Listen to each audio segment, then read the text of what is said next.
Hello दोस्तों, आप सभी का अपने YouTube चैनल पे स्वागत है। तो आज अपने दोस्तों परसेंटेज की थर्ड क्लास अपने कर रहे हैं। तो पीछे की दो क्लास है वो आपने की होगी, आपको अच्छा लगा होगा और जो भी क्वेश्चन है एग्जाम से रिलेटेड वो ही मैं आपको करवा रहा हूँ। और आगे आपको एक ही कॉन्सेप्ट से संबंधित सारे सवाल अपने परसेंटेज के होते जाएंगे और आपको बेसिक भी पता चलेगा कि परसेंटेज अपने क्यों कर रहे हैं और कैसे कर रहे हैं, वो मैंने बताया है। लेकिन आगे भी कुछ ऐसे क्वेश्चन आएंगे जिससे आपको और अच्छे से क्लियरिटी हो जाएगी। तो चलिए अपने क्वेश्चन को स्टार्ट करते हैं। कल कुछ क्वेश्चन रह गए थे अपने 4-5, तो वो पहले करेंगे, उसके बाद अपने नई पीडीएफ चलाएंगे, उसमें अपने नेक्स्ट टाइप के सवाल करेंगे। तो आपको सभी एग्जाम के लिए जो परसेंटेज है मैं टॉपिक करवा रहा हूँ, तो ये आपको सभी एग्जाम में काम आएगा। उसको ये मत समझना कि सर ये तो इसमें आएगा, ये इसमें आएगा, ये इसमें, है ना। परसेंटेज या मैथ सभी एग्जाम के लिए सेम है, ठीक है। और यही लेवल आता है, अगर आप ज़्यादा ऊंचा लेवल जाओगे तो भी गिर जाओगे, ज़्यादा नीचा लेवल जाओगे तो भी गिर जाओगे। तो एग्जाम से रिलेटेड चीज़ें हैं वो अपने को करनी है दोस्तों। तो मैं आपको एग्जाम यहाँ पर है, इस लेवल पे है, तो मैं थोड़ा सा इससे अप लेके चल रहा हूँ, ठीक है। तो जिससे आपको थोड़े से टफ क्वेश्चन भी आए तो वो आप उसको कर ले जाओ, आपको पता ही ना चले कि ये टफ थे क्या। बाद में पता चले, बाहर आने के बाद आप बोलो कि हमने तो कर लिए, हमें तो कोई टफ नहीं लगे, लेकिन बाहर वाले बोले कि हाँ हमें तो ये टफ लगे थे। ठीक है दोस्तों, तो चलिए अपने स्टार्ट करते हैं क्लास को। अगर कोई भी कंफ्यूजन हो आपको तो आप कमेंट बॉक्स में लिख देना, ठीक है दोस्तों। चलिए फर्स्ट क्वेश्चन पे अपने चलते हैं। कल का ये क्वेश्चन था 21। एक वर्ग के क्षेत्रफल 21% से बढ़ा दिया जाता है, तो इसके क्या प्रभाव पड़ेगा। अब इसका दिया हुआ है, इस पे लिखना था लंबाई पर या भुजा पर क्या प्रभाव पड़ा, किसकी, वर्ग। सबसे पहले आपको पता होना चाहिए वर्ग क्या होता है दोस्तों। आप बोलोगे सर सभी भुजाएं इसकी क्या होती है, बराबर होती है। प्रत्येक कोण 90 डिग्री का होता है, ठीक है। अपने को भुजा से मतलब है, इसका क्षेत्रफल क्या होता है, ए स्क्वायर होता है, भुजा का स्क्वायर, तो ये होता है इसका एरिया। इसके ये कहता है एरिया क्या हो गया, एरिया बढ़ गया इसका 21% से, इसका मतलब 100 से कितना हो गया, अब 121 हो गया। अब देखो एरिया क्या होता है, भुजा स्क्वायर, मतलब इसकी वैल्यू है ए स्क्वायर की। आपको साइड निकालनी है तो इसका रूट करना पड़ेगा, रूट करोगे तो कितना आएगा 10, इसका रूट कितना आएगा 11। आपको पूछा है भुजा पर, तो ये आपकी साइड निकल गई, अब देखो, है ना। तो साइड का क्या इफेक्ट पड़ा, ये देखो एक बड़ी है कितने पर, 10 से, गुणा में 100 में से कितनी बड़ी है, देखो एक, ये 10 थी तो 10 से एक बढ़ी है, अगर 100 होती तो कितनी बढ़ती, ये देखो काट दो इसको, तो कितनी बढ़ती 10% बढ़ जाती 100 पर। ये आपको निकालना है। ये इसका फर्स्ट टाइप हो गया रेशियो मेथड, ठीक है। दूसरा तरीका ये आप एक लाइन में ही करोगे यहाँ पे, जैसे ये तो मैंने आपको पूरा समझाने के लिए लिख दिया, नहीं तो आप ये लिखते 100 से 121 होगी, 100 का रूट कितना हो गया 10 हो गया, तो 10 से कितनी होगी 11, एक की वृद्धि हुई 10 पर, 1/10 क्या होता है 10% होता है, बस इतना ही आंसर आना था। एक सेकंड तरीका आपने ये लगाते हैं जो अपने P into C equal to लगा रहे थे, क्या, एक्सपेंडिचर वाला, या L into B equal to लगा रहे थे एरिया वाला। ये भी तो एरिया ही है, A इंटू ए कर दो, इसमें दोनों भुजाएं क्या है, बराबर है, तो बस। अब इसमें मान लो पहले 100 से कितना हो गया x हो गया, दूसरी बार भी 100 से कितना हो गया दोस्तों x हो गया। अब ये कहता है कि पहले एरिया 100 था तो अब इसका कितना हो गया, अब ये कहता है 21% बढ़ गया, तो 121 कर दो, बस जो चीज बढ़ी है वो बढ़ा दो। यहां से 100 से 100 कट कैंसिल हो गया। अब एक्स स्क्वायर इक्वल टू क्या आएगा दोस्तों, 121 इंटू क्या आएगा 100 आएगा। अब x की वैल्यू निकालनी है आपको, तो 11 इंटू 10, इसका 10 आ जाएगा, इसका 11 आ जाएगा, तो 11 दाए 110। देखो x की वैल्यू 110 आ गई, मतलब 100 से 110 हो गया, तो कितनी बड़ी है 10% बड़ी है, तो ये चीज आपको निकाल सकते हो। तो सबसे शॉर्ट मेथड यही है, ये भी एक लाइन का मेथड है। चलिए नेक्स्ट पे करते हैं। देखो वर्ग का आपको बता दिया, हर में यही सवाल लगेगा, यही तरीका लगेगा, ए स्क्वायर है इसका रूट कर लेना, ठीक है। जो भी चीज आएगी आप कर सकते हो। जैसे मान लो अगर इसके क्वेश्चन दूं मैं आपको, अगर वर्ग का क्षेत्रफल मान लो 44% से बढ़ गया तो इसकी भुजा पर क्या प्रभाव पड़ेगा, ये आपको परसेंटेज वृद्धि निकाल दो। चलिए वृत्त का देखते हैं दोस्तों। वृत्त का क्षेत्रफल क्या होता है, पाई आर स्क्वायर, ठीक है। लेकिन इसने वृत्त की त्रिज्या दी है, इसके क्षेत्रफल पर प्रभाव पूछा है, तो सबसे पहले आपको वृत्त का क्षेत्रफल पता होना चाहिए, ठीक है ना, क्योंकि क्षेत्रफल पर प्रभाव पूछा है तो क्षेत्रफल का फॉर्मूला तो आपको पता होना चाहिए। क्या होता है दोस्तों, पाई आर स्क्वायर। अब ये पाई कांस्टेंट वैल्यू होती है। अब कांस्टेंट का मतलब हो गया दोस्तों कि आप पाई इस टाइम यूज करो, रात को यूज करो, दोपहर को यूज करो। पाई की वैल्यू तो 22/7 लोगे या क्या लोगे, लगभग 3.14 लोगे। क्या हर जगह ये लेते हो तो मतलब ये तो कांस्टेंट है, इसका तो कोई फर्क पड़ना ही नहीं। तो फर्क किस पे पड़ेगा, त्रिज्या पर, क्योंकि ये वृत्त होता है तो ये त्रिज्या तो हमेशा चेंज होती रहती है। यहाँ पे जैसे मान लो 5 सेंटीमीटर है, अगर एक और बड़ा थोड़ा बढ़ाएंगे तो इसकी मान लो 10 हो जाएगी, 12 हो जाएगी, कुछ भी मान लो। तो ये तो चेंजेबल है, तो अपने इस पे डिपेंड है। तो आर स्क्वायर अगर अपने को एरिया पूछना है, देखो सबसे पहले आपको क्या करना है दोस्तों, जब भी आपको एरिया पूछे तो आपको कुछ भी चीज़ें नहीं करनी होती, बस एक फॉर्मूला आपको पता है। तो आप क्या करोगे, आप बोलोगे सर पाई आर स्क्वायर, जैसे आर है त्रिज्या, 10% वृद्धि हुई, इसका मतलब 100 थी पहले त्रिज्या, तो अब कितनी हो जाएगी दोस्तों, आप बोलोगे सर 110 हो जाएगी। इसका 0 से 0 काट लो, नहीं तो यहीं से फ्रैक्शन बढ़ा लेते, 1/10 आती तो 10 से 11 हो जाती। अब आपको यहाँ से आर स्क्वायर करना है, तो अब इसका स्क्वायर कर दो, 10 की स्क्वायर है 100, 11 की स्क्वायर 121। अब देखो क्षेत्रफल कितना बढ़ा, 21, किस पर, 100 पर, गुणा में 100% कट गया, तो 21% की क्या आ गई दोस्तों, इसमें वृद्धि आ गई। अब आप बोलोगे सर ये क्षेत्रफल कैसे हुआ है, दोस्तों इसके साथ पाई आर स्क्वायर है, तो पाई तो कांस्टेंट है, तो किस पे डिपेंड करेगा, क्षेत्रफल आर स्क्वायर पर, मतलब त्रिज्या पर डिपेंड करेगा। बात समझ में आई क्या, ठीक है। चलिए, वैसे मैं आपको इसका लास्ट में जब ये सारे सवाल हो जाएंगे आपको एक तरीका ऐसा भी बताऊंगा, तो वैसे आपको मैं इसके सारे के सारे क्वेश्चन हो जाएंगे ऐसे जो वर्ष से संबंधित है, ये वृद्धि वाले हैं, कमी वाले हैं। उसके बाद मैं आपको इसकी एक तरीका और बताऊंगा जिसमें आपने कभी नहीं सुना होगा, है ना। तो लेकिन अगर वो तरीका करोगे तो आपको और पता चलेगा कि आपको कहाँ पर भी कन्फ्यूजन दे सकता है, ठीक है। चलिए, अब ये वृत्त का सवाल है, त्रिज्या 25% बढ़ गई, आप इसका फ्रैक्शन बना लो, 1/, कितनी आएगी दोस्तों, 4 आएगी। तो पहले त्रिज्या 4 थी, तो अब कितनी होगी, 5 हो गई, ठीक है। आपको क्या पूछा है, ये रेशियो था किसका, त्रिज्या का। आपको क्षेत्रफल का पूछा है तो आर स्क्वायर करना पड़ेगा, क्यों, आपको पता है कि क्षेत्रफल का फॉर्मूला सर ये होता है, ये कांस्टेंट है तो किस पे डिपेंड करेगा, आर स्क्वायर पर। तो ये आर है तो आर स्क्वायर निकालो, क्या करोगे, 16 हो जाएगा, ये कितना हो जाएगा, 25 हो जाएगा। 16 से 25 हुआ, कितने की वृद्धि हुई, 9 की, कितने पर, 16 पर, गुणा में 100%, ठीक है। इसको आप हल करोगे तो आंसर अपना आ जाएगा। तो कितना आएगा, 4 चौके 16, 4 से कटा 25, 25 नहीं में 225, अपोन में कितना आ गया, 4%, कितना आएगा, 4 5 20, 2 4 6 24, तो 56 से ही 1/4% या 56.25%, ये भी इसका डेसिमल में आ जाएगा। बात समझ आ गई ना सभी को, तो ये इसका आ गया क्षेत्रफल। चलिए नेक्स्ट पे, एक आयत की लंबाई और चौड़ाई में से प्रत्येक को 10% बढ़ा दिया जाता है, तो ठीक है। अब देखो, अब आपके पास ये क्वेश्चन अपने आयत वाला पढ़ लिया था, क्षेत्रफल पर क्या प्रभाव पड़ेगा, है ना। लेकिन अब इसके अंदर ये 4 दिया, परिमाप पर क्या प्रभाव पड़ेगा, विकर्ण पर क्या प्रभाव पड़ेगा, क्षेत्रफल पर क्या प्रभाव पड़ेगा। ये तो सभी करवाते हैं, सभी ने कर रखा होगा, लेकिन ये 2 क्वेश्चन होते हैं, ये आपने नहीं देखे होंगे। अगर जिसने मतलब पहली बार देखे तो ध्यान दे लेना।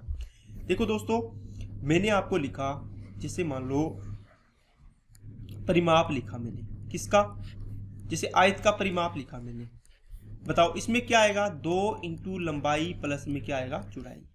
क्या इनको ये गुना हो रहे हैं क्या, पावर 2 बन रही है क्या, जैसे मान लो यहाँ भी लंबाई है, यहाँ भी लंबाई है, लेकिन आप बोलोगे नहीं सर, ये तो अगर इसका आपने जो भी है करेंगे तो इसका मात्रक क्या आता है, मीटर आता है, पावर कितनी आती है इसकी, 1, ठीक है। वृत्त का परिमाप होता है, उसमें भी कितना आता है, परिमाप लिख दिया मैंने, 2πr। देखो 2π तो कांस्टेंट हो गया, r है तो r क्या है, 1 पावर है, मतलब मीटर, पावर 1 आएगी, ठीक है। वर्ग का परिमाप लिखोगे तो क्या आएगी दोस्तों, आप बोलोगे सर ये भी आएगा, सॉरी परिमाप क्या आएगा, 4 × साइड।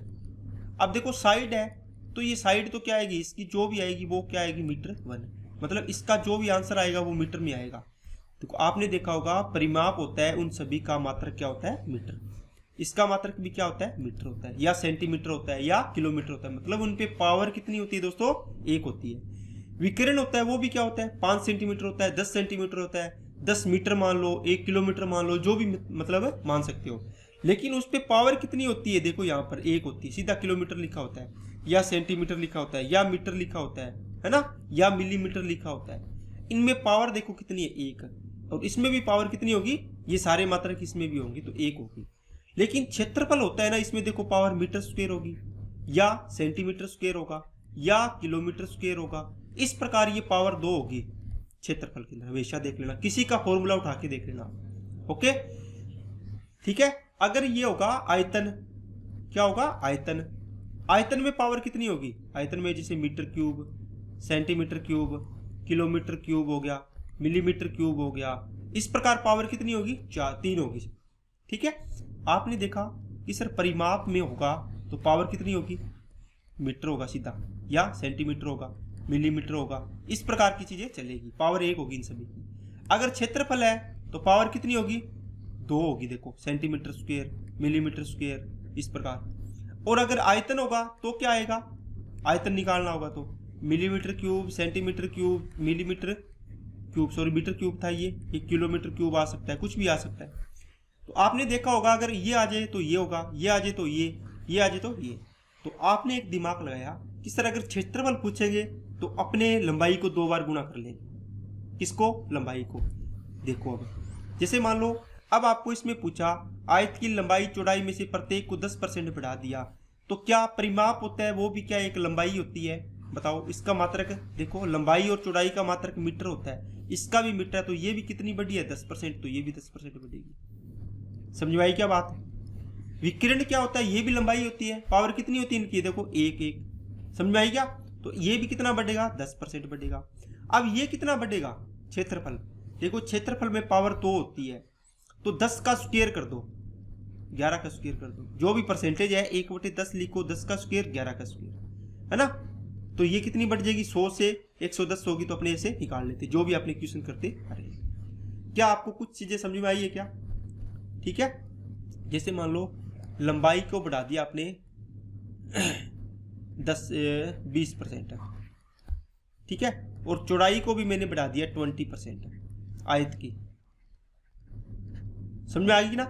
आपको पूछे कि विकिरण पर क्या प्रभाव पड़ेगा, विकिरण की लंबाई पर, यह पूछ ले। आपको पूछ ले परिमाप पर क्या प्रभाव पड़ेगा, परिमाप की लंबाई पर, परिमाप पर। आपको पूछ ले क्षेत्रफल पर क्या प्रभाव पड़ेगा, है ना। तो आप इसमें क्या बोलोगे, सर ये लंबाई है, ये भी लंबाई है, क्योंकि ये लंबाई 20% है तो ये भी 20% बढ़ेगी, ये भी 20% बढ़ेगी। अब क्षेत्रफल होगा, इसको आप ऐसे कर सकते हो, कैसे 20 + 20 + 20 × 20/100, इतना बढ़ेगा, ये 44% आ जाएगा। या इसका दूसरा तरीका 20% है, 5 से 6 हो जाएगा, 5 से 6 हो जाएगा, है ना। तो ये 25 हो गया, और ये कितना हो गया, 36 हो गया। तो ये 11 बढ़ गया किस पर, 25 पर, गुणा में कितना आ जाएगा, 100%। तो इसका आंसर 44% आ जाएगा। ऐसे भी कर सकते हो रेशो से। ये देखो ये लंबाई बढ़ी थी, ये चौड़ाई बढ़ी, लंबाई इंटू चौड़ाई क्या होता है, एरिया होता है। लेकिन जब भी आपको ये चीजें पूछे तो आपको नहीं निकालना पड़ेगा, आप डायरेक्ट इसका आंसर दे सकते हो। अब इसका उल्टा भी आ सकता है क्वेश्चन, आपको बोलेगा किसी आयत के या वर्ग के, आयत के विकिरण में 10% की वृद्धि की जाती है तो क्षेत्रफल पर क्या प्रभाव पड़ेगा। देखो आप बोलो सर लंबाई चौड़ाई नहीं दी, हम कैसे निकालेंगे। दोस्तों देखो जितना विकिरण बढ़ेगा उतना ही क्या बढ़ेगा, लंबाई बढ़ेगी, उतनी क्या बढ़ेगी, चौड़ाई बढ़ेगी, उतनी क्या बढ़ेगी, क्या बढ़ेगा, इसका ये बन गया आपका परिमाप। तो ये तीनों चारों चीजें सेम होती है आपस में, ठीक है। ये 10% जैसे 10% दिया ना, 10% बढ़ी है तो ये 10% बढ़ेगी सारी की सारी चीजें, क्योंकि सभी का मात्रक सेम होता है। अब अगर आपको पूछे क्षेत्रफल, आपको क्षेत्रफल पूछे तो देखो आयत का क्षेत्रफल क्या होता है, इसका मतलब आपको विकिरण दिया था, आपको पता चल गया लंबाई भी 10% बढ़ी है, चौड़ाई भी 10% बढ़ी है, तो इसका क्षेत्रफल क्या होता है आयत का, लंबाई इंटू चौड़ाई, उससे निकाल लोगे कितना आएगा। 10 से 11 करोगे, 10 से 11 करोगे, 100 से कितना हो गया, 121 हो गया, ये 21% की क्या आ जाएगी, वृद्धि आ जाएगी। क्या बात समझ में आई क्या सभी को, ठीक है ना। चलिए नेक्स्ट पे। अब ये क्वेश्चन है, ये आपको खुद को करना है, जैसे मैंने करवा दिया, इसका सभी के एग्जाम्पल आपको देने हैं, इसका आंसर क्या आएगा। चलिए नेक्स्ट पे चलो। अब आपके सारे के सारे क्वेश्चन वो मैंने करवा दिए, अब अपने आज की नई PDF को स्टार्ट करते हैं। चलिए दोस्तों एक व्यक्ति की प्रति घंटा वेतन 20% बढ़ा दिया जाता है और उसके काम करने का समय 10% घटा दिया जाता है, तो उसके वेतन पर क्या प्रभाव पड़ेगा? यदि उसका आरंभिक वेतन 20,000 रुपये था तो उसका वर्तमान सैलरी निकालें। दोस्तों, जो मैंने आपको तरीका बताया था, price into consumption equal to क्या होता है? एक्सपेंडिचर होता है। अब इस पे ये फॉर्मूला अपने बनाएंगे, कैसे बनेगा? देखो, आपको बोला है कि प्रति घंटे वेतन बढ़ा है, ठीक है, प्रति घंटे वेतन। इसका मतलब इसका फॉर्मूला ये है, वेतन प्रति घंटे मतलब 1 घंटे का वेतन, तो यहां गुणा में क्या आएगा बताओ? टोटल इसकी सैलरी बनेगी ना यहाँ पर, ये तो गुणा करने के बाद टोटल सैलरी बनेगी। अब बताओ यहाँ पे नीचे ये आवर घंटा आया तो यहाँ पर कितने क्या आएगा? घंटा ही आएगा। देखो यहाँ पर पता चल जाएगा आपको, देखते ही प्रति घंटा मतलब प्रति, ये देखो प्रति घंटा नीचे आया घंटा, वेतन 20% बढ़ गया, उसके काम करने का समय 10% घट गया। ये देखो समय टाइम दे दिया, तो यहाँ मैंने टाइम लिखा है, ठीक है ना। तो ये आपको क्वेश्चन देखते ही आपको पता चल जाएगा कि ये चीज इसमें दी हुई है। तो बस अब आपको क्या करना है, ये 20% बढ़ा, इसका मतलब 100 से कितना हो गया? 120 हो गया वेतन। अब ये घंटा 10% कम हो गया, इसका मतलब 100 से कितना हो गया? 90 हो गया टाइम। आपको पूछा है कि उसके वर्तमान वेतन पर क्या प्रभाव पड़ेगा, इसका मतलब इसने परसेंटेज में पूछा है। तो 100 से ये x मान लो, कितना हो गया? 100 का 100 डिवाइड कट गया, ये 2 जीरो से ये 1 जीरो और 1 जीरो कट गई, 12 नीम में 108। इसका मतलब x की वैल्यू 108 आई है, मतलब 100 से 108 होगी तो कितने परसेंट की वृद्धि होगी? 100 पर जो वृद्धि होती है उसी को अपने परसेंटेज में लिखते हैं। तो कितनी आ गई? 8% वृद्धि आ गई। ये आंसर आ गया इसका। तो इसका आंसर हो गया 8% वृद्धि। क्या बात समझ में आई क्या? अगर आपको दूसरा क्वेश्चन पूछा होता क्या कि सर हमें तो ये बताओ, यदि उसका आरंभिक वेतन 20,000 था तो उसका वर्तमान बताओ, तो सेम मेथड लगाना है दोस्तों। 100 से इसका वेतन कितना हुआ था? 120। टाइम इसका कितना हुआ था? 100 से 90। लेकिन अब इसने कह दिया कि यहाँ पे मैंने दे दिया प्रारंभिक वेतन कितना था पहले? ओल्ड 12,000। अब बताओ इसका कितना वेतन है? बस यहाँ पे 100 इसलिए रखते हैं अपने, क्योंकि परसेंटेज वैल्यू निकालने के लिए। अगर आपको रियल वैल्यू पूछी है तो आपको एक चीज दी होगी, आरंभिक दिया होगा तो ये नीचे रखना होगा। देखो ओल्ड वाला नीचे रखते हैं ना, पुराने वाला, और नया वाला ऊपर। अगर वर्तमान का दिया होता तो यहाँ रखता, ये प्रारंभिक निकाल लेते। अब इसको काटो, ये 4 जीरो, ये 3 जीरो इससे कट गई और 1 जीरो इससे काट दी, ठीक है ना। अब देखो किससे कटेगा? चारों कट गई क्या? तो ये आ गया 12 का स्क्वायर 144 इंटू 12 इंटू में 9, ठीक है, ये x की वैल्यू आ जाएगी।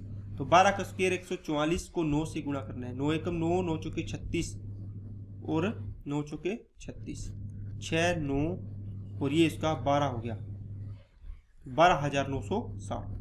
x की वैल्यू आ गई दोस्तों 12,960।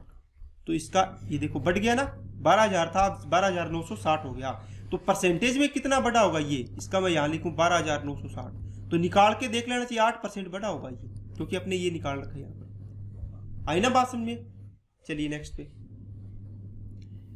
एक व्यक्ति प्रति घंटा वेतन 20% बढ़ जाता है, उसके काम करने का समय 25% घटा दिया जाता है, तो उसका वेतन परसेंटेज में बताओ।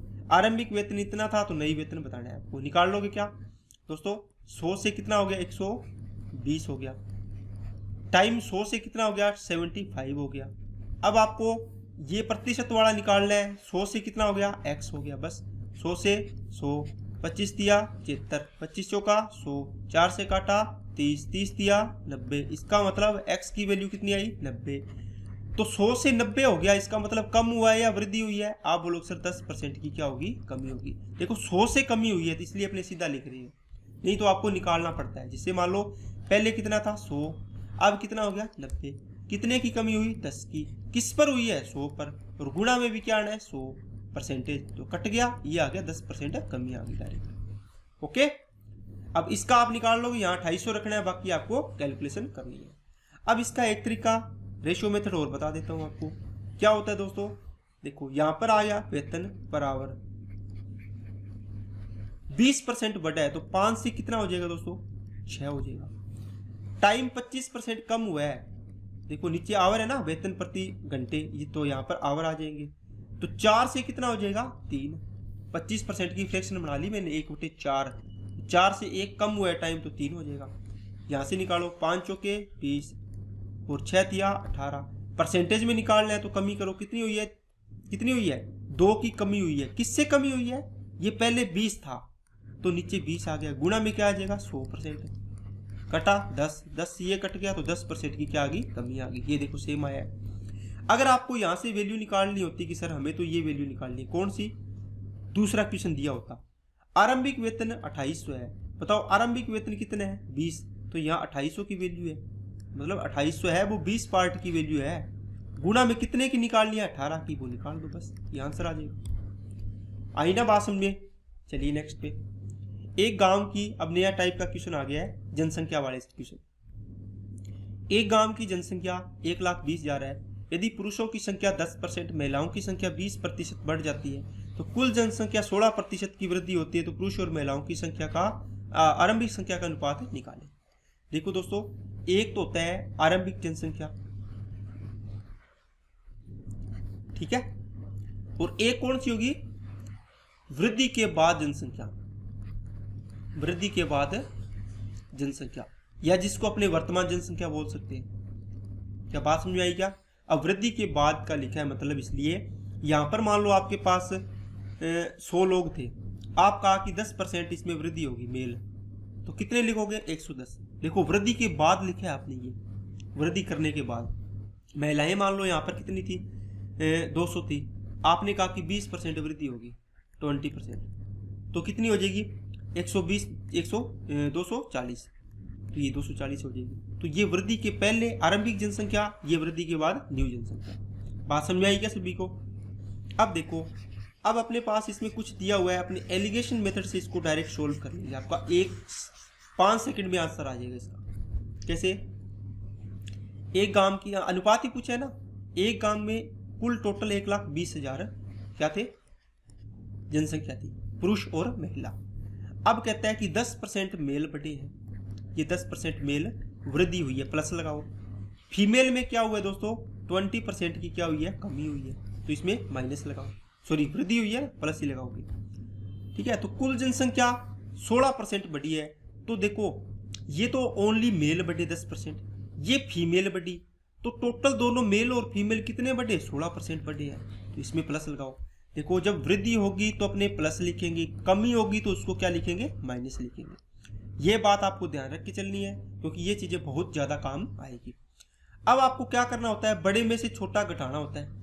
बताओ 20 में से 16 गया 4, 16 में से 10 गया कितना आएगा 6, तो इनका रेशियो कितना आएगा दोस्तों 2:3। आपको यही तो पूछा था कि आरंभिक जनसंख्या का अनुपात, जब भी आपको यहां पर आएगा तो ये अनुपात आएगा संख्या का, क्योंकि इसने देखो पुरुषों की संख्या 10% बढ़ी है, तो मतलब ये पुरुष मेल इधर थे, तो मेल की जनसंख्या कितनी है 2, फीमेल कितनी आ गई 3, तो टोटल कितने हो जाएंगे 5। अब बताओ टोटल दिए कितनी है 1,20,000। समझ में आई क्या बात, 1,20,000। आपको अगर मेल पूछे तो कितने पार्ट की, 2 पार्ट की, तो 1,20,000 बटे 5 इंटू में 2। अगर फीमेल पूछते तो क्या आता, 1,20,000 अपॉन में कितना 5 इंटू में कितना आ जाता 3 आ जाता, तो ये मेल आ जाते और ये फीमेल आ जाती। क्या बात समझ में आई क्या। लेकिन आपका सवाल यहीं तक था, मैंने आगे भी 2 स्टेप है वो आपको बता दिए। चलिए नेक्स्ट क्वेश्चन पे चलते हैं। एक शहर की जनसंख्या, आप देखो देखते ही आप इसका आंसर करोगे, पहले वीडियो को रोको, फिर इस क्वेश्चन को करके देखो, फिर अपने आप आपको समझ में आ जाएगा। 30% क्या बढ़ा है, महिला, सॉरी कौन बढ़ा है, पुरुष बढ़ा है, ये है मेल। 20% महिलाएं बढ़ी है, 20% फीमेल बढ़ी है। कुल जनसंख्या में 26% की वृद्धि हुई है, तो यहां से इसका रेशियो निकालो दोस्तों, कितना आएगा, ये आ गया 30 में से 26 गया 4, ठीक है, ये कितना आएगा 26 में से 20 गया 6, तो ये आ गया दोस्तों 3:2। सभी को बात समझ में आई होगी, ठीक है। अब ये कहता है शहर की जनसंख्या इतनी थी, ये आरंभिक जनसंख्या का अनुपात आया दोस्तों, आरंभिक का। अगर आपको पूछते कि नई जनसंख्या का अनुपात बताओ, तो आप क्या करते, ये 3 था ये 2 था, ये तो था आरंभिक जनसंख्या, ये 3 और ये 2, ये मेल है ये फीमेल है, ये था इनिशियल। आपको न्यू जनसंख्या का रेशियो पूछते तो आप क्या करते, आप बोलते सर 3 इंटू पुरुष है वो 30% बढ़ी है तो 130% कर दो। महिलाएं है वो कितनी बढ़ी है 20% तो 120% कर दो। बस इसका रेशो निकाल दो। 0 से 0, 3 एकम 3, 3 चौके 12, 13 रेशो कितना आ जाएगा दोस्तों 8। ये कौन सा है नई जनसंख्या का वृद्धि के बाद। अच्छी तरीके से आ गई ना समझ में बात। आपको पुरुष और महिलाओं की संख्या का आरंभिक अनुपात पूछा था, ये आ गया। अगर नया अनुपात पूछे ये आ जाएगा। लेकिन आपको वृद्धि के बाद महिलाओं की संख्या पूछी है। देखो दोस्तों यहां पर देखो, यहां से निकालोगे पहले क्योंकि आपको प्रारंभिक जनसंख्या दे रखी है तो ये रेशियो यूज करेंगे प्रारंभिक का। ये तो नई का यूज है। तो 60,000 है वो कितने की वैल्यू होगी। आप बोलोगे सर 5 की, 3 और 2 5 की वैल्यू। टोटल के नीचे टोटल महिलाओं के लिए पूछा है, फीमेल के लिए, तो इसमें 2 पार्ट की निकालेंगे तो ये टोटल महिलाओं की संख्या आ गई। किसकी आ गई महिलाओं की। अब ये तो आ गई प्रारंभिक जनसंख्या। लेकिन वृद्धि के बाद 20% वृद्धि हुई है तो 120/100 और कर दो, बस 120% आ जाएगी। तो ये इसका आंसर आ जाएगा। सोल्व कर लो इसको। 2 0 से 2 0, 5 से काटा 24, 6 दूनी 12, 12 दूना 24 और 12 चौके 48, 288 और 00। तो ये आ गई दोस्तों 28,800 फीमेल की जनसंख्या। किसके बाद है वृद्धि के बाद। ठीक है ना। यहां पर मतलब 8 पार्ट की वैल्यू ये आई है। अगर आपको मेल की पूछे तो 28,800 बटे 8 गुना में 13 इसकी निकाल सकते हो। क्या बातें समझ में आ रही है क्या अच्छे तरीके से। सबसे पहले आपको क्या करना है, जो भी रेशियो दिया, ये परसेंटेज दिया है, उससे आपको प्रारंभिक जनसंख्या रेशियो निकलेगा। अगर नई जनसंख्या का रेशियो पूछे तो जो ये रेशियो आया है इसमें 130%, जैसे 30% वृद्धि हुई है मैंने 130 कर दिया, 20% वृद्धि हुई तो 120 कर दिया, ये रेशियो आ गया। अगर आपको पूछा है वृद्धि के बाद महिलाओं की संख्या तो देखो कौन सा रेशियो यूज करोगे, पहले इससे निकालना पड़ेगा आपको, पहले आपको ये निकालना पड़ेगा। ठीक है ना। तो आप क्या करोगे, 60,000 वैल्यू है 5 की, गुणा में महिलाओं के निकालनी थी तो मैंने 2 रख दिया। अब सीधा मैं डायरेक्ट यहीं से निकाल रहा हूं कि महिलाओं की संख्या इतनी निकल गई यहां तक 2 पार्ट में, है ना। अब यहां पर 120% कर दूंगा, क्यों, क्योंकि महिलाओं की संख्या में वृद्धि हुई, आपको वृद्धि के बाद पूछा है तो इसलिए 120 कर दिया। ये इसका आंसर आ गया। ओके चलिए नेक्स्ट पे। अब देखो ये सवाल है, एक शहर की जनसंख्या 20,000 है, प्रथम साल 10% की वृद्धि, दूसरे साल 20% की वृद्धि, 2 साल के बाद शहर की जनसंख्या क्या होगी। दोस्तों ये सिंपल सवाल होते हैं बिल्कुल, जो आपको तरीका बताया है वही तरीका लगाओ। मान लो पहले 100 थी, देखो ओल्ड नीचे लिखते हैं, नई ऊपर लिखते हैं, तो यहाँ पे 10% वृद्धि हुई तो कितनी हो जाएगी 110। दूसरा ये पहला साल की होगी, दूसरे साल की 20% वृद्धि हुई तो 100 थी तो कितनी हो जाएगी 120, है ना, 100 की वैल्यू थी। अब ये कहता है कि देखो आरंभिक जनसंख्या कितनी दे रखी है 20,000, ये 20,000 रख दी।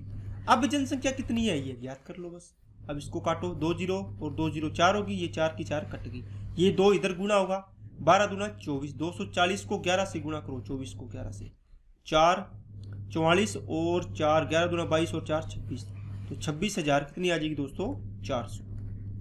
टोटल जनसंख्या कितनी होगी 26,400। पहले 20,000 थी, अब 26,000 कितनी होगी 400 होगी। ठीक है। 2 साल के लिए तो 2 साल के लिए लिखेंगे, 3 साल है तो 3 साल के लिए, 4 साल है तो 4 साल के लिए, इस प्रकार अपने लिखते जाएंगे। तो बिल्कुल सा सिंपल सा सवाल है। एक शहर की जनसंख्या 10,000 है, प्रथम साल 10% वृद्धि, दूसरे साल 20 और तीसरे साल 30। देखो 3 साल की आ गई ना आपकी बार। अब आप क्या करो, वही चीज 100 से कितनी होगी 110 हो जाएगी। दूसरे साल में 100 से कितनी होगी 20% कमी हुई है तो 80 कर दो। तीसरे साल 100 से 130 हो जाएगी क्योंकि 30% की वृद्धि दी है, देखो। ओके। अब देखो प्रारंभिक जनसंख्या कितनी दी थी 10,000, तो आपने 10,000 लिख दी। अब जनसंख्या कितनी है वो आपको निकालनी है 3 साल के बाद, तो 2 और 2 4, ये तो कट गया पूरा, ये 2 0 1 और 1 2 0, 13 8 104, 104 को 11 से करना है, 11 चौके 44, तो ये आ गई 11,440 एक्स की संख्या। ये आंसर आ गया आपका। तो आपके एक लाइन में आंसर आ रहे हैं सारे के सारे। ठीक है। ये तो है पहला तरीका। दूसरा तरीका मैं इसका बताता हूं, पीछे वाला सवाल है उसका आप खुद करना। देखो कोई जनसंख्या ओल्ड थी और ये न्यू जनसंख्या थी, 10% वृद्धि हुई है, इसका मतलब 1/10 वृद्धि है तो प्लस 10 से कितनी हो जाएगी दोस्तों 11। दूसरे साल 20% कमी, इसका मतलब 1/5, तो 5 थी तो कितनी हो जाएगी 4। ये फर्स्ट ईयर है, ये सेकंड ईयर है और ये थर्ड ईयर है, तीनों साल की अपने लिख लेंगे। ओके, तीसरे साल में 30% की वृद्धि, तो 10 से कितनी हो जाएगी दोस्तों, 13 हो जाएगी। अब इनको गुणा कर दो, कितना आ जाएगा 500। ये कितना आ जाएगा 13 8 चौके 52, और 52 को 11 से करना है तो 2 7 और 5 575। अब देखो ये पहले वाली जनसंख्या है 500, ये नई जनसंख्या है। पहले वाली कितनी दी है 10,000, तो 500 कितने की वैल्यू है 10,000 की, है ना। ये 10,000 है जो 500 की वैल्यू है, तो 10,000 बटे कितना आ जाएगा दोस्तों 500, गुणा में कितना आएगा इसकी निकालनी है तो 572। बस 0 से 0, 5 से काटा 20 बार, ठीक है। इसको 20 से गुणा करेंगे तो कितना आ जाएगा आपका, यही आ जाएगा आंसर। क्या बात समझ में आई क्या, 11,440 इसका आंसर आ जाएगा। ओके, तो आपको जो भी तरीका अच्छा लगे आप इसको लगा सकते हैं। चलिए अब देखो ये क्वेश्चन सेम है, आपको इसका आंसर कमेंट बॉक्स में कमेंट करना है। बस आपको ध्यान ये रखना है, पहले साल आपने वृद्धि की, दूसरे साल आपने जो भी किया, 2 साल के बाद ये कहता है वर्तमान जनसंख्या। अब देखना है यहाँ पे ओल्ड है और यहाँ पे प्रेजेंट है, तो यहाँ पे कौन सी संख्या आएगी, ओल्ड की दी है या प्रेजेंट की दी है। आप बोलोगे सर प्रेजेंट की दी है, तो यहाँ आ जाएगी 7980, ओल्ड की निकल जाएगी बस, ठीक है ना। ये मैंने हिंट आपको दे दी। चलिए दोस्तों नेक्स्ट पे चलते हैं। नेक्स्ट क्वेश्चन क्या है दोस्तों, जिंक और तांबे। अब आपके पास मिक्सचर वाले सवाल आ गए हैं। इससे पहले अपने क्या करते हैं, थोड़ा सा कॉन्सेप्ट सीखते हैं। देखो दोस्तों, प्रतिशत होता है ना, ये आप अलग अलग आ सकता है लेकिन क्वांटिटी चीज सेम होगी। अब ये अलग कैसे आएगा, मैं आपको एग्जांपल देता हूं। जैसे मान लो आपके घर में एक लड़का है, कितना लड़का है, एक स्टूडेंट है, वो एक है, टोटल एक ही है, एक में से एक है पास हो गया, तो उसका प्रतिशत कितना होगा, 100 में से बताना है। प्रतिशत बताना हो तो मतलब 100 में से 100 से गुणा करना है, तो ये कितना है 100% हो गया, 100% पास मार्किंग हो गया। एक लड़का था घर में और वही पास हो गया। आप बोलोगे सर एक ही लड़का था और टोटल भी एक लड़के थे, एक लड़का पास हुआ है और टोटल भी कितने थे घर में, एक ही थे, तो पास परसेंटेज कितना आ गया 100% आ गया। चलिए आगे, अगर स्कूल में गए अपने, लड़का वही एक पास हुआ है लेकिन स्कूल में स्टूडेंट मान लो 2 थे, तो 2 स्टूडेंट में से एक पास हो गया, एक फेल हो गया ना। मान लो ये स्टूडेंट जिसके घर का स्टूडेंट था, जो भी था, ये पास हुआ है, घर में तो 100% आ गया, स्कूल में इसका परसेंटेज देखेंगे तो कितना आएगा।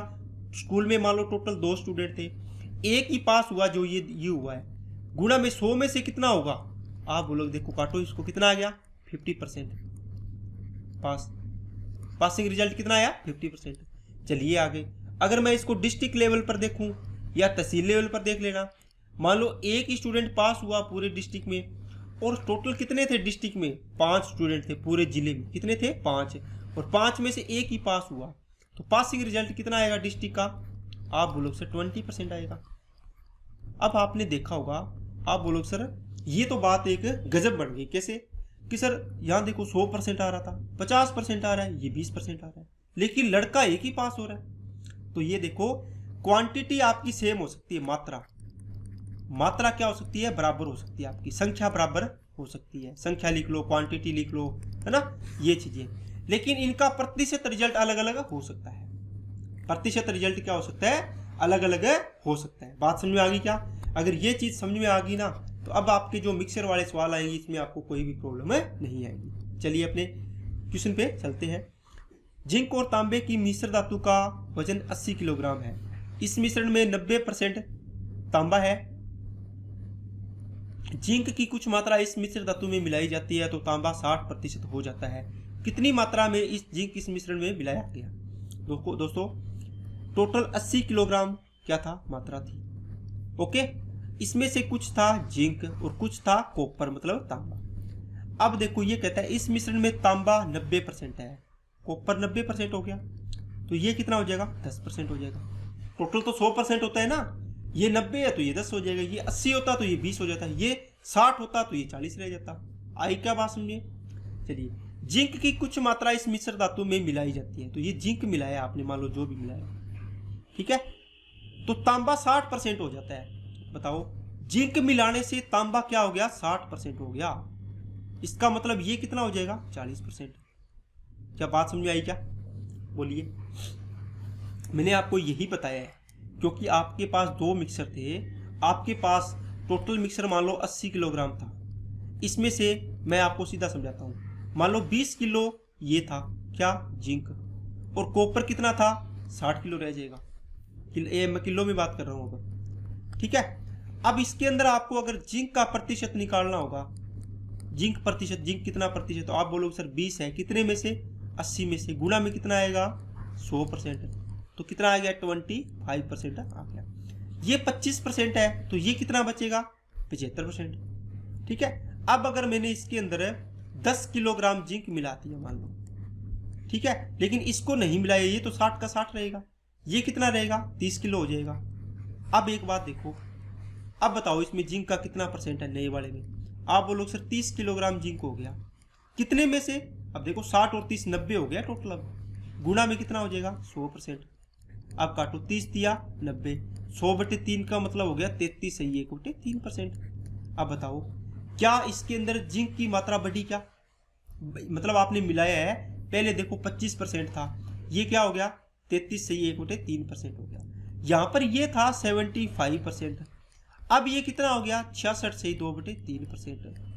लेकिन देखो परसेंटेज देखो 75 से ये हो गया 66 से 2/3%, कम हो गया ना। लेकिन क्वांटिटी देखो ये भी 60 किलो थी और ये भी 60 किलो है, क्या चेंज हुई क्या? तो क्वांटिटी बराबर रहती है लेकिन परसेंटेज रिजल्ट एक दूसरे से चेंज हो जाता है। एक चीज को मिलाते हैं या कम करते हैं तो परसेंटेज रिजल्ट कम ज्यादा हो जाता है। ओके, बात समझ में आ गई होगी।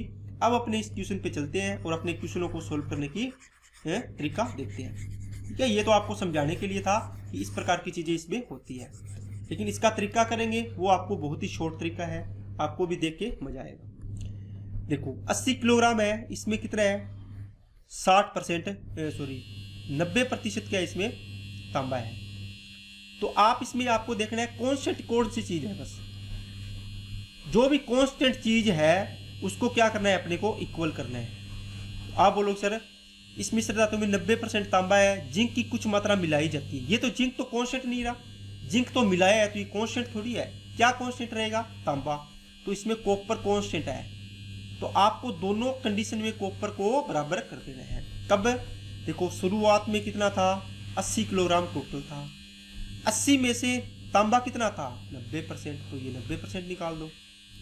आगे क्या बात समझे? अब आपने कुछ मिलाया तो आपका टोटल मिक्सर हो गया इतना x, आपको नहीं पता क्या मिलाया, कितना मिलाया जिंक, टोटल मिक्सर बढ़ेगा ना, जहां से 80 किलोग्राम से मैंने 10 मिलाया 90 हो गया था टोटल, है ना। ये देखो अब इस टोटल में से तांबा कितना प्रतिशत होगा, ये देखो तांबा इस मिश्र धातु में जिंक मिलाया जाता है तो तांबा 60% हो जाता है, तो ये अब 60% के बराबर है।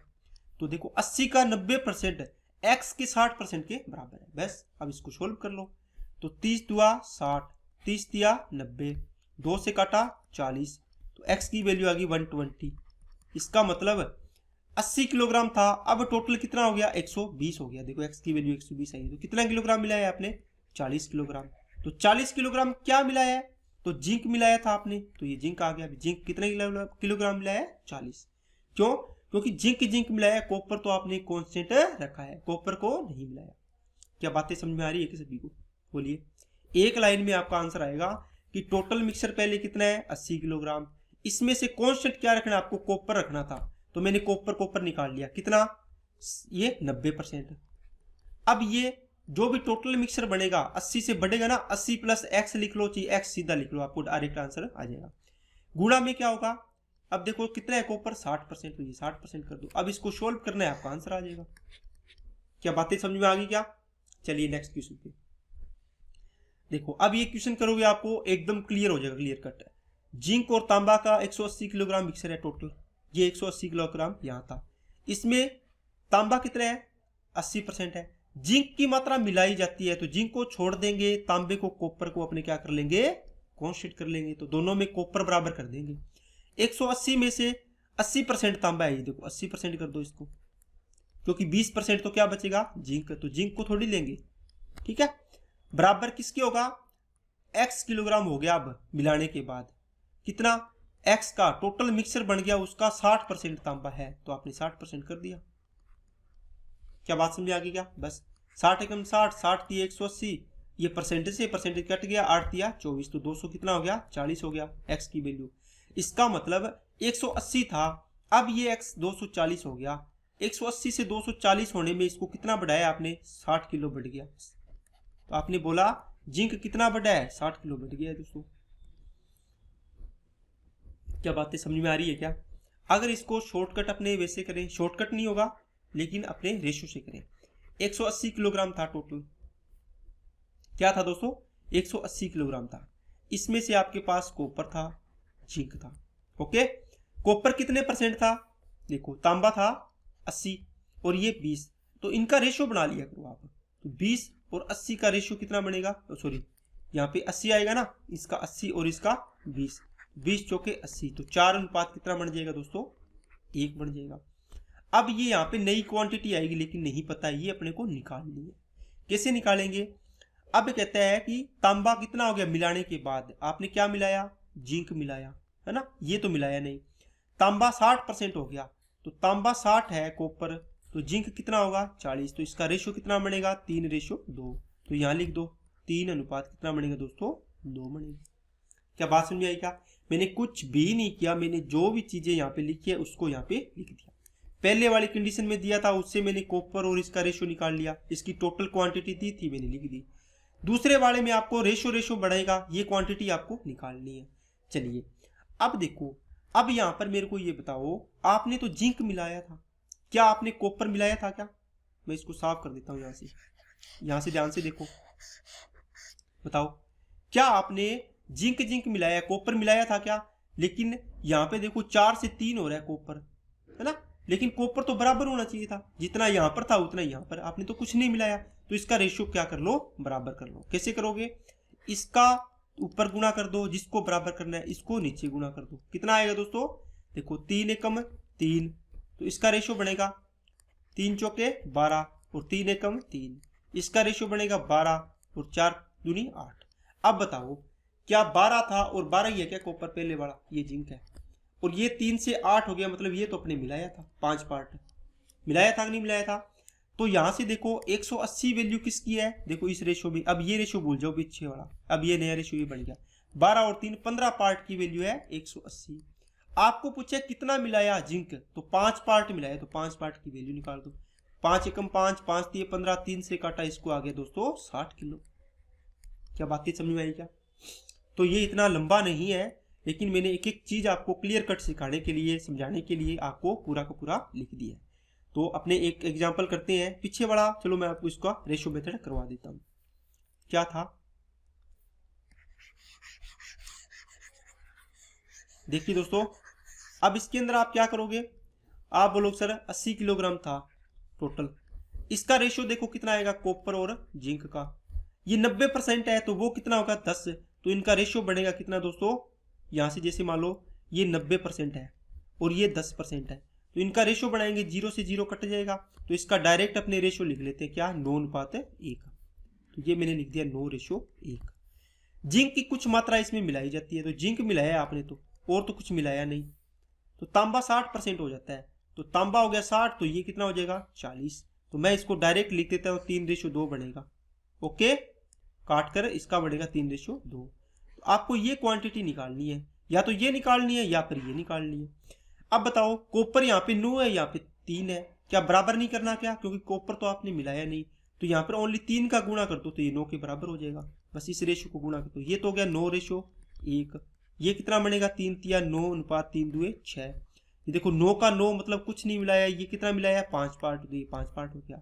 अब आपको देखो इस रेशो और इसमें से किसकी वैल्यू दी है? आप बोलो सर इस रेशो की वैल्यू दी है 9 और 1 10 पार्ट की वैल्यू 80 है, 10 की वैल्यू गुणा में आपको 5 की वैल्यू निकालनी है, कितना आ जाएगा? 40 किलोग्राम आपने मिलाया था। ठीक है, अगर आपको इसकी वैल्यू निकालनी होगी तो 9 और 6 15 रख देंगे गुणा में, इसकी वैल्यू आ जाएगी। क्या बातें समझ में आ गई क्या? टोटल मिक्सर की इसकी तो थी 80 किलोग्राम, इसकी आपने निकाल ली 40 किलोग्राम, इसकी निकालनी होगी तो ये आ जाएगा 120 किलोग्राम। कैसे आएगा?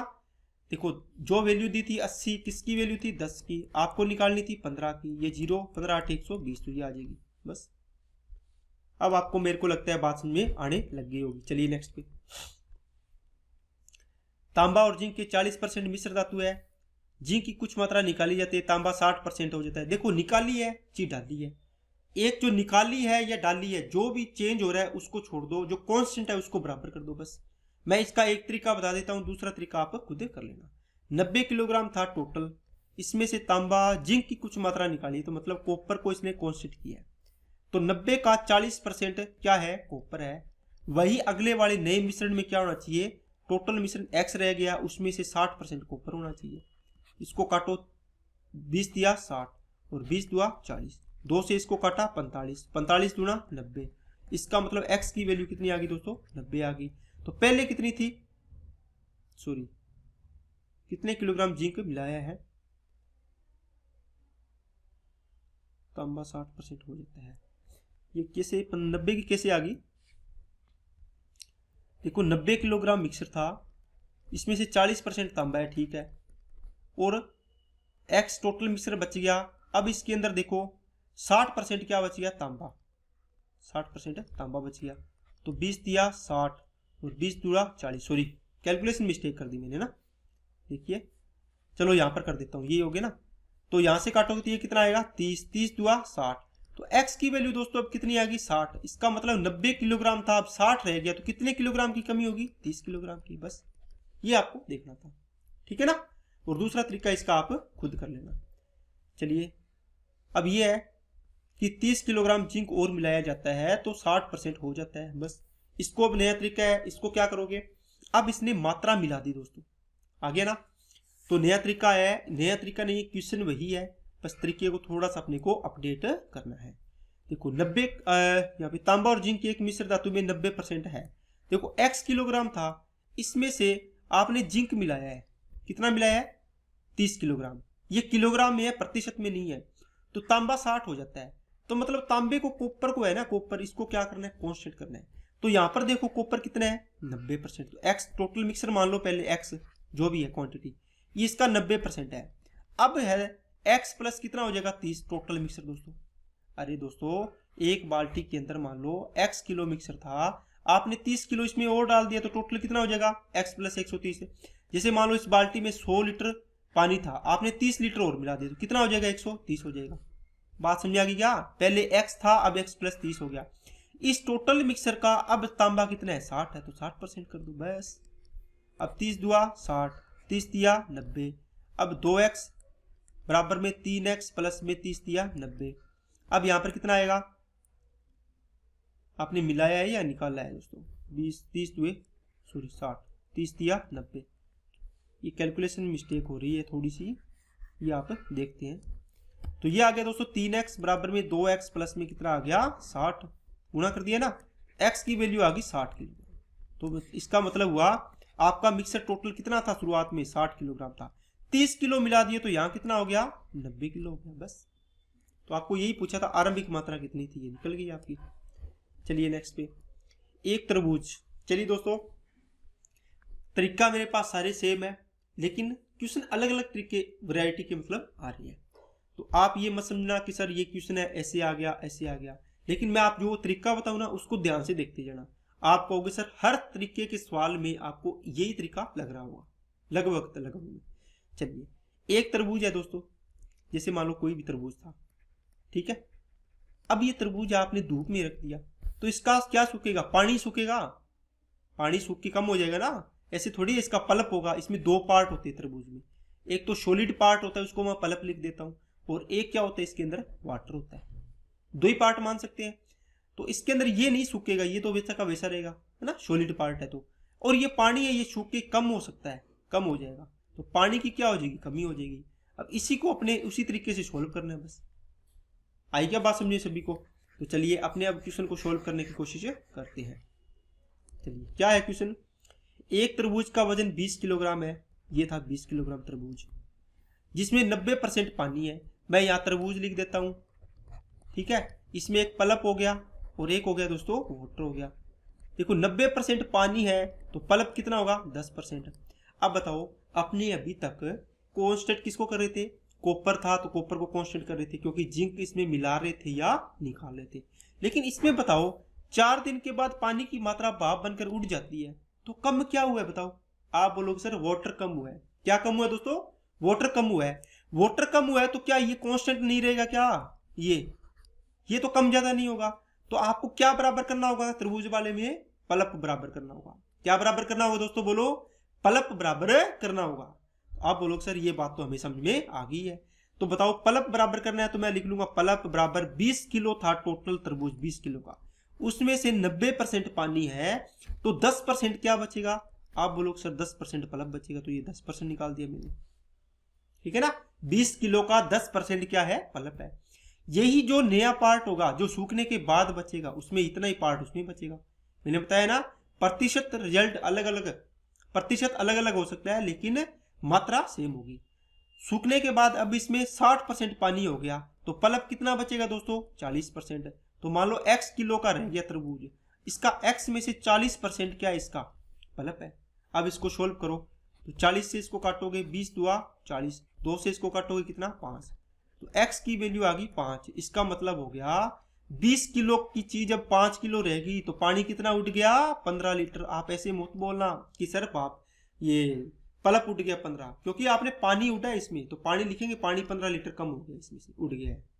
आई क्या बात समझ में सभी को? ठीक है। अगर इसको रेशो मेथड से करोगे तो क्या करोगे? पहले कितना था? 90 और 10 मतलब 1 अनुपात कितना था? 9। ये पलप था और ये वाटर था। टोटल क्वांटिटी इसकी कितनी थी? 20 किलो। अब ये कहता है कि आपने पानी उठ गया तो इसका मतलब ये कमी हुई है। अब क्या रह गया? 60 और 40 का रेशियो, तो मतलब 2 रेशियो कितना रह गया? 60 और 40 का मतलब 2 रेशियो 3 रह गया। ये पलप 2 हो गया तो ये 3 हो गया। अब ये तो कम हुआ है, चलो 9 से 3 हो गया, 9 से 3 रह गया मतलब कम हुआ है। लेकिन ये तो 1 से 2 गया, बढ़ गया। लेकिन ये तो आप बोलोगे सर ये तो सेम था, पलप तो सेम रहना चाहिए, तो इसको सेम बना लो। इसको 2 से गुणा करोगे तो ये जगह 2 और 2 में 18। अब बताओ ये 2 था, ये भी 2 था, 2 है, बराबर हो गया ना। ये 18 से कितना रह गया? 3। तो कितना उठ गया? ये 15 पार्ट उठ गया रेशियो में। तो लेकिन अब अपने को क्वांटिटी निकालनी होगी तो आप बोलोगे सर 18 और 2 20 पार्ट की वैल्यू 20, 1 की वैल्यू 1, तो 15 की वैल्यू भी कितनी आ जाएगी? 15। तो मतलब 15 लीटर पानी उठ गया इसमें से, 15 किलो या लीटर पानी जो भी दिया उठ गया इसमें से। क्या बात समझ में आ गई क्या? तो सारी की सारी चीज जो मैं पीछे वाले में समझाई है वो की वो चीज इसमें लागू कर सकते हैं। देखो इसका एक तरीका बताता हूं, दूसरा तरीका आप खुद करना। एक तरबूज का वजन कितना है दोस्तों? 30 किलोग्राम। अब आपको समझ में आ गया कि सर जब भी तरबूज का सवाल आएगा हम पल्प को इक्वल कर लेंगे। 30 किलोग्राम वजन है, 90% पानी है तो 10% क्या होगा दोस्तों? इसमें पल्प होगा। 10 दिन के बाद पानी की मात्रा भाप बनकर उठ जाती है। अब इसमें 70% पानी होता है तो 30% क्या रह जाएगा? पल्प। तो जो भी क्वांटिटी x बची है उसका 30% क्या होगा? पल्प होगा। अब इसको सोल्व करो, 30 से 30 कट गया, x की वैल्यू आ गई दोस्तों 10, क्योंकि प्रतिशत से प्रतिशत कट जाता है। बताओ 30 किलो था, अब 10 किलो रह गया तो कितना गया? 20 किलो। x की वैल्यू मतलब यहाँ 10 रह गया, ये 10 आया है तो 20 किलो पानी उठ गया। क्या बातें समझ में आ रही है ना दोस्तों? बोर तो नहीं हो रहे हो? तो क्योंकि मैं अपनी तरफ से आपको बढ़िया से बढ़िया कंटेंट देने की कोशिश कर रहा हूँ कि सारी की सारी चीजें आपको सीखने को मिले और आपको इसमें मजा भी आए। चलिए नेक्स्ट क्या है? एक ताजा फल में 80% पानी है और एक सूखे फल में 10% पानी है। 72 किलोग्राम ताजा फल से कितने किलोग्राम सूखा फल प्राप्त किया जा सकता है? दोस्तों एक लिखा मैंने, जिसे मैं आपको समझाता हूं, क्या? फ्रेश फ्रूट, और एक मैंने लिखा ड्राई फ्रूट। ड्राई का मतलब सूखा, फ्रेश का मतलब ताजा। ताजा होगा तो उसमें क्या होगा? पानी की मात्रा ज्यादा होगी। सूखा होगा उसमें पानी की मात्रा क्या होगी? कम होगी। जैसे अंगूर होते हैं, ताजे होते हैं ना, फ्रेश फ्रूट है, उसमें पानी की मात्रा ज्यादा है। उससे सूखे फल प्राप्त करने हैं। सूखे फल मतलब क्या प्राप्त करोगे? समझिए ना, जो दाख बोलते हैं या क्या बोलते हैं उसको, है ना, किशमिश बोलते हैं ना, किशमिश। तो किशमिश में देखो सूखी सूखी होती है, उसमें पानी की मात्रा कम होती है अंगूर की बजाय। तो यहां पर बोल रहे हैं ताजा फल में 80% पानी है, तो इसके अंदर क्या होगा? एक तो होगा वाटर और एक होगा क्या दोस्तों? अपने बना लेते हैं यहाँ पे, एक तो पल्प मान लो जी, पल्प मान लो। इसके अंदर अगर 80% पानी है तो 20% क्या होगा? पल्प होगा। ठीक है, इसका रेशो बनाओगे तो 20 चौके 80 मतलब 1 अनुपात 4 आ जाएगा। तो यहां मैं 1:4 लिख देता हूं सीधा, क्योंकि इतनी बात आपको समझ में आ गई होगी। दूसरे में कहता है कि ये कितना है? सूखे फल में ये देखो सूखा फल है 10% पानी है, तो ये 10% पानी है तो ये कितना हो जाएगा 90। तो इसका रेशियो कितना बनेगा दोस्तों 9:1 बनेगा। इसको भी मैं लिख देता हूं सीधा पूरा पूरा 9:1, 9:1। क्या बात समझ में आई है कि सभी को? तो सूखे फल से 72 किलोग्राम ताजा फल से, तो ये आपको दे दिया 72 किलोग्राम कि 72 किलो अंगूर है। इससे आपको किशमिश बनानी है, कितनी किशमिश बनेगी अब देखो, है ना। ये तो एक प्रैक्टिकल एग्जांपल हो गया ना। 72 किलो आपको फ्रूट दे दिया, क्या अंगूर। इससे आपको क्या बनाना है, ड्राई फ्रूट बनाना है। क्या बनाएगी ड्राई फ्रूट, मतलब सूखी किशमिश बनेगी, सूख जाएगी ना। तो आप बोलोगे सर इसमें ये पार्ट है ना, ये 1 है ये 9 है, तो इसमें पानी सूखेगा, ये तो सेम रहेगा ना पलप। तो ये 1 है ये 9 है, तो इसको बराबर करना है, तो कितने से गुणा करूं। आप बोलोगे सर इसको 9 से गुणा कर दें तो इसके बराबर हो जाएगा। तो इस पूरे रेशियो को 9 से गुणा करो, तो मैं 9 से डायरेक्ट गुणा कर देता हूं, ठीक है, समझ गए होंगे आप। तो कितना आएगा 9 एकम 9 और 9 चौके 36। क्या बात समझ आई क्या? ठीक है। तो अब आपको बोला है ताजा फल से, तो 72 और ये कितना हो गया, आपको पूछा है यहां इसकी मात्रा। तो देखिए 36 और 9 45, एक रेशियो कितना था 4 था ना, हाँ ठीक है। तो 36 और 9 45 पार्ट की वैल्यू होगी 72 किलोग्राम। तो आपको कितने की निकालनी है, 10 की वैल्यू निकालनी है। ये तो 45 की वैल्यू है 72 किलोग्राम, आपको 10 की वैल्यू निकालनी है, निकाल दो। 72/45 इंटू में 10, तो 5 9 5 45, 9 8 72, 5 से काटा 2 8 दूनी 16, तो आपको 16 किलो किशमिश मिलेगी ओनली। देखो बात समझ आएगा, 72 किलो अंगूर लाओगे ना इतने ज्यादा, उससे आपको क्या बनेगा 16 किलो ही किशमिश बनेगी। तभी तो किशमिश महंगी होती है ना, इतनी ज्यादा क्वांटिटी यूज करके अपने बनाते हैं। तो आप ये तो हो गया इसको रेशियो मेथड। दूसरा तरीका इसमें क्या लगाओगे, आपको पल्प इक्वल करना है, क्योंकि पानी तो उठ जाएगा। जो भी ताजा फल थे देखो कितने हैं 72 किलोग्राम, इसमें से ताजा फल में देखो, ताजा फल ये 80% पानी है, तो 20% इसमें क्या होगा दोस्तों पल्प होगा। अब यही पल्प सूखे फल में होगा, तो सूखे फल में देखो मान लो x किलोग्राम है सूखे फल बनेंगे, तो 10% पानी है, तो 90% क्या होगा इसमें, क्या होगा पल्प होगा, ठीक है। तो सूखे फल का 90%, ताजा फल की 20% की जो भी पल्प होगा उसके इक्वल होगा। अब इसको काट दो, 0 से 0, परसेंटेज से परसेंटेज गया, 9 एकम 9, 9 8 72, 8 दूनी 16। अब देखो x की वैल्यू कितनी आ गई 16 किलोग्राम, तो सूखे फल कितने प्राप्त करेंगे 16 किलोग्राम। आपको पूछ ले कितना पानी उड़ाना पड़ेगा, आप देखो 72 से 16 रह गया, इसका मतलब 72 में से 16 माइनस कर दो, उतना पानी उड़ाना पड़ेगा। क्या बातें समझ में आ रही है क्या? अच्छे अच्छे कॉन्सेप्ट है दोस्तों इसमें सारे के सारे आपको। तो ये आपका सवाल था कौन सा, हाँ ये हो गया ना। चलिए ये हो गया फ्रेश फ्रूट वाले और जो भी चीज है। अब इसके अंदर नेक्स्ट क्वेश्चन है, पानी और नमक के 5 लीटर मिश्रण में 40% नमक है, 3 लीटर पानी और इस मिश्रण में मिलाया जाता है, तो नए मिश्रण में कितना नमक होगा। ये भी सेम कॉन्सेप्ट पर सवाल है, आपको कमेंट बॉक्स में इसका आंसर करना है, ठीक है। होमवर्क दे रहा हूं मैं आपको, ठीक है। बाकी अपने सवाल इसके कल करेंगे, नेक्स्ट वीडियो में पढ़ते हैं, जो भी 4-5 सवाल इसके बच गए, और फिर अपने आगे के सवाल करेंगे। क्योंकि ये कॉन्सेप्ट जो मैंने करवा दिया उसी पे बेस है। इसमें देखो शाल्ट होगा ना, ये कॉन्स्टेंट रखना है आपको, क्योंकि पानी तो उड़ेगा, तो शाल्ट कॉन्स्टेंट रखोगे, तो शाल्ट इक्वल टू जो भी है कितने का 5 लीटर मिक्सर है उसका 40% नमक है, ठीक है। बराबर में 3 लीटर पानी मिला दिए, तो 5 और 3 कितना हो जाएगा 8 हो जाएगा टोटल मिक्सर। तो नए मिश्रण में प्रतिशत बताना है, किसका x% निकालना है बस। तो 8 5 40, तो 5 5 25, तो ये 25% आ गया बस, ठीक है ना। तो अब इसका नेक्स्ट सवाल देखता हूं मैं क्या है, चलो ये आपको कौन उसमें देता हूं मैं होमवर्क में, ठीक है। अब मैंने आपको इसका तरीका बता दिया, इसको आपको होमवर्क में कमेंट बॉक्स में इसका आंसर करना है। ओके दोस्तों, तो आज के लिए इतना ही रखते हैं, बाकी अपने नेक्स्ट वीडियो में मिलते हैं। तो अपनी तैयारी को अच्छे तरीके से करते रहिए, फुल मोटिवेट रहिए, अच्छा खाना पीना कीजिए, सर्दी से बच के रहिए। Okay, thank you.